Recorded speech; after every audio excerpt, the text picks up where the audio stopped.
हम आप लाइव में आप सब लोगों का इस्तकबाल है।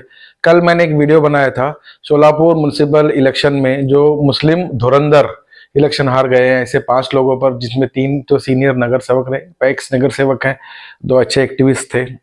ये वीडियो बहुत बहुत चला, 7-8 हज़ार इसके व्यूज आए और ये मेरे उम्मीद से बहुत बहुत ज्यादा है। आप सब लोगों को शुक्रिया, बहुत पसंद किया। कई लोगों ने कमेंट किया, कमेंट बॉक्स में भी लिखा, मुझे व्हाट्सएप पर भी मैसेज आए, फोन भी आए। लोगों का कहना है कि ये इन 5 लोगों के अलावा भी और 3-4 ऐसे धुरंधर हैं जो सीनियर, पढ़े लिखे, एक्टिव, अच्छे कार्यकर्ता जो कि इलेक्शन हार चुके हैं, इस इलेक्शन में नाकाम रहे हैं, जिनका महानगर पालिका में होना, नगर सेवक बनना जरूरी था, लोगों के हक में था।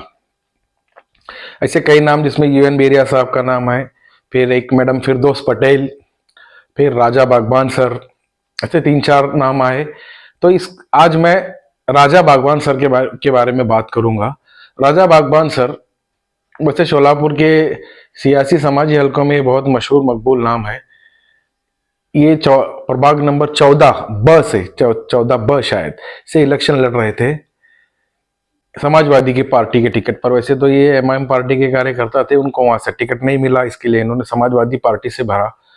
और इस इलेक्शन में जो है राजा सर को सिर्फ 570, शायद 550 वोट मिले। प्रभाग में कुल 39,000 के आसपास वोट थे, 53% वोटिंग हुई।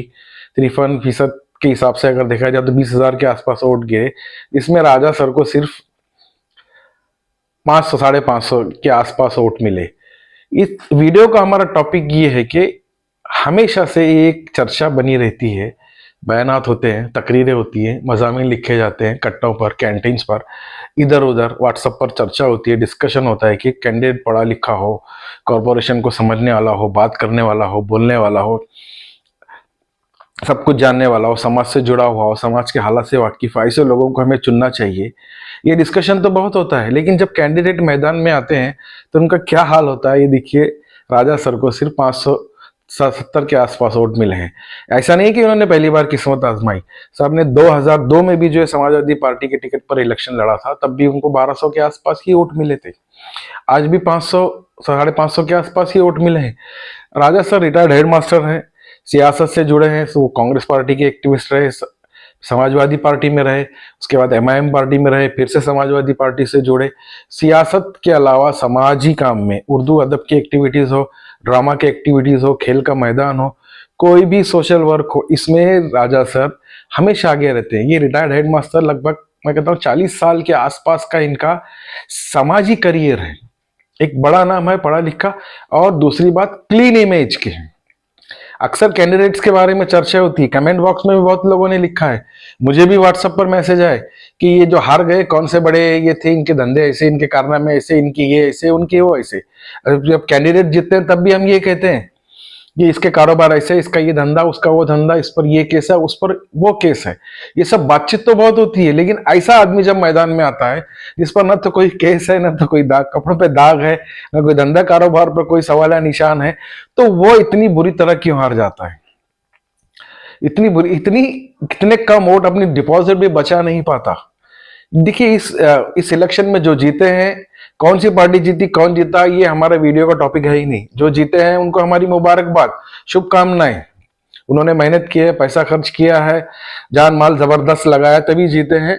बेस्ट विशेष आप लोग, आपको। लेकिन ये जो डिस्कशन हमारे बीच में होता है, समाज में होता है, हर जगह होता है, इसका क्या मतलब रह जाता है? जबकि एक क्लीन इमेज वाला इंसान इतनी बुरी तरह जो हार जाता है। यहाँ पर हमारी सोशल सेंस या पॉलिटिकल सेंस, सियासी बसीरत शायद जिसको कहेंगे उर्दू में, ये कहाँ चली जाती है? यही सवाल मुझे एक दोस्त ने मैसेज किया व्हाट्सएप पर, लगातार 2-3 मरतबा उसके सुबह से मुझे मैसेज है कि ये तू कर, ये आदमी ऐसा है, ये ऐसा है, इनके बारे में ये है, ये वो है। ये पता नहीं ऐसा क्यों हो जाता है। ये ऐसा नहीं कि शोलापुर में पहली बार है, इससे पहले 1993 में इरफान सर जो है जनता दल की पार्टी पे पार्टी टिकट पर इलेक्शन लड़ रहे थे, बेगमपेट सोलापुर की मुस्लिम एरिया से। उनको 162 वोट मिले थे सिर्फ, और जीतने वाले कैंडिडेट को 1717 वोट थे। वो भी बहुत बुरी तरह हार गए थे।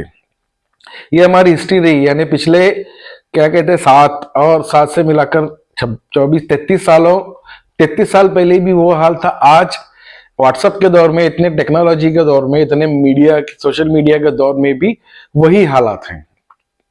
ये बहुत आप लोगों के लिए सोचने का मौका है। वैसे वोट आपका है, अधिकार आपका है, चुनना आपका है, जिसे चाहे आप चुने, पार्टी आपकी है, आप हकदार हैं अपने वोट के। लेकिन ये सारे डिस्कशंस का क्या मतलब रह जाता है? तो अगर ऐसा ही हमें कि एक लहर के हिसाब से कहिए, अपने मदद पसंद से किसी भी चुनना है, तो पढ़े लिखे लोगों को बुलाने की जरूरत ही नहीं, तो उनके बारे में बात करने की, लिखने की, पेपर काले करने की या व्हाट्सएप पर टाइम वेस्ट करने की कोई जरूरत ही नहीं है। बेहतर है, आप अपनी मर्जी के मालिक हैं, जिसे चाहे आप लोग बिल्कुल चुन सकते हैं। वीडियो अगर आपको पसंद आए तो जरूर सब्सक्राइब कीजिए, लाइक कीजिए और अपना कमेंट में अपनी राय जरूर लिखिए कि इस टॉपिक पर, इस बारे में आप क्या सोचते हैं कि सचमुच क्लीन इमेज वाले, साफ सुथरी छवि रखने वाले लोगों को पॉलिटिक्स में आना चाहिए कि नहीं? ऐसे लोग नगर सेवक कहिए, आमदार कहिए, बनना चाहिए या नहीं बनना चाहिए? शुक्रिया।